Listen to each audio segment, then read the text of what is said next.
రాజమండ్రి కానీ, మంగళగిరి కానీ, దుగ్గిరాలు కానీ అన్నిటి కూడా అన్ని మండలాల్లో ఈ యొక్క పట్టణాల్లో అభివృద్ధి పనులకి శంకుస్థాపన జరుగుతాయి అన్నటువంటి విషయాన్ని మీకు తెలియజేస్తా ఉన్నా. మన యొక్క ప్రభుత్వం, జగన్ గారి ప్రభుత్వం రెండు విషయాలను మీ దృష్టికి తీసుకొస్తాను. మనం ఇంప్లిమెంట్ చేస్తున్నటువంటి పథకాలు. మొట్టమొదటిది, ఈ రెండు కూడా చాలా జాగ్రత్తగా వినండి. మొట్టమొదటిది కుల గణన, అంటే క్యాస్ట్ సెన్సెస్. మనం ఎందుకు క్యాస్ట్ సెన్సెస్ చేసుకుంటా ఉన్నాం అన్నటువంటి విషయాన్ని తెలుసుకోవాలి. ఇప్పటి వరకు 1956 నుంచి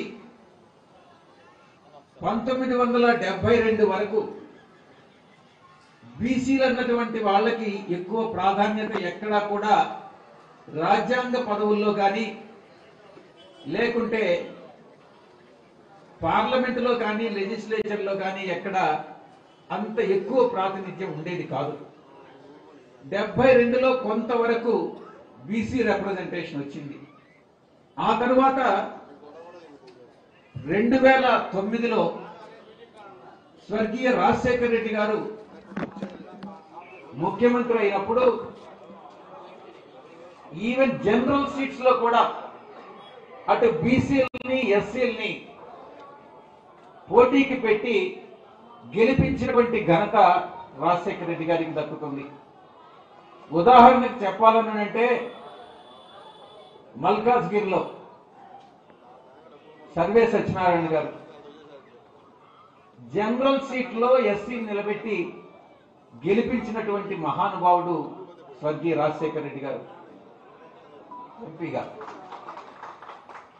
అదేవిధంగా ఈరోజు ఆంధ్ర రాష్ట్రానికి వస్తే ఆయన కుమారుడు జగన్మోహన్ రెడ్డి గారు, మీరు ఉదాహరణకి తీసుకోండి, కర్నూలు అయితేనేమి పార్లమెంటు, అనంతపూర్ పార్లమెంట్ అయితేనేమి, హిందూపూర్ పార్లమెంట్ అయితేనేమి, రాజమండ్రి పార్లమెంట్ అయితేనేమి, ఇవన్నీ కూడా జనరల్ సీట్స్ అయినప్పటికీ కూడా ఇక్కడ బీసీలను నిలబెట్టినటువంటి ఘనత జగన్మోహన్ రెడ్డి గారు.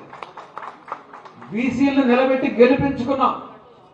కర్నూలు గత ఎన్నికల్లో బీసీ గెలిచారు, అనంతపూర్లో బీసీ గెలిచారు, హిందూపూర్లో బీసీ గెలిచారు, రాజమండ్రిలో బీసీ గెలిచారు.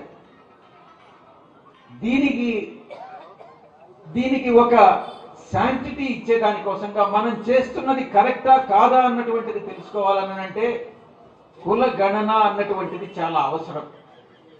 అందుకే ఒక సంవత్సరం క్రిందట ఈ యొక్క క్యాస్ట్ సెన్సస్ కి శ్రీకారం చుట్టారు జగన్మోహన్ రెడ్డి గారు. ఒక్కసారి మనకు కులాల వారీగా గతంలో కానీ వెళితే 1931 నుంచి, అంటే స్వాతంత్రానికి ముందు కూడా 1931 నుంచి 1951 వరకు అన్ని సామాజిక వర్గాలు, అది ఓసీలు కానీ, బీసీలు కానీ, ఎస్సీలు కానీ, ఎస్టీలు కానీ, మైనారిటీస్ కానీ జనాభా ప్రాతిపదికలో కులాల వారీగా ఆ సెన్సస్ అన్నటువంటిది లెక్కించేటటువంటి వాళ్ళు. 51 తర్వాత ఈ యొక్క కులగణనలో ఎస్సీలు, ఎస్టీలు, మైనారిటీస్ మాత్రమే సెన్సస్ లో తీసుకునేటటువంటి పద్ధతి ప్రారంభం జరిగింది.